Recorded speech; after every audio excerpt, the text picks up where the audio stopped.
ஒரு குடும்பத்தில் ஒரு பையன் திருநங்கையாக மாறிட்டு இருக்கிறான்னா அவனை அடித்து துரத்தி துன்புறுத்தி அதெல்லாம் பண்ணாதீங்க. அன்பாக பேசுங்க, கூடயே வச்சுக்குங்க. உனக்கு பிடிச்ச மாதிரி இருறா அப்படின்னு சொல்லிவிட்டு நீங்கள் பாட்டுக்கு நீங்கள் நகர்ந்துங்க. அவன் வீட்டுக்குள்ளாரையே அவன் இஷ்டத்துக்கு அவன் இருக்கட்டும். கோயிலுக்கு போங்க, அம்மா கிட்ட சொல்லுங்கள், நம்ம குறையெல்லாம் சொல்லுங்கள். அம்மா, என் பையனாக பிறந்தவன் பையனாக வாழணும்மா, அவன் பொண்ணாக மாறுற நினப்பே வரக்கூடாது அப்படின்னு சொல்லிவிட்டு தெய்வத்தோட பாதத்தையே இறுக்கி பிடிச்சிக்குங்க. காலப்போக்கில் அவன் மாறினாலும் நல்ல விஷயந்தான். இல்லை நான் பொண்ணாகவே தான் போவேன் அப்படின்னாலும் நீங்கள் விட்டுருங்க. அவனை துன்பப்படுத்தாதீங்க. அவனை துரத்தி மேலும் நம்ம பாவத்தை சேர்த்திக்க வேண்டாம்.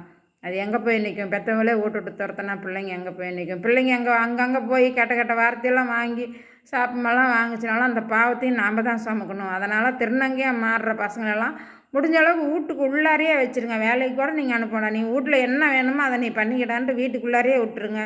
சாப்பாடு தானே 3 வேளை சாப்பாடு நம்ம போட்டுக்கலாம். அவன் வேணுங்கிற கை செலவுக்கு நம்ம காசு கொடுத்துர்லாம். வீட்டை விட்டு துரத்தாதீங்க. காலப்போக்கில் அவன் மாறக்கூடிய ஒரு வாய்ப்பு இருந்துச்சுனாலும் மாறலாம். ஆனால் நம்மால் துரத்தி அது அவமானப்பட்டால் அது பாவம்.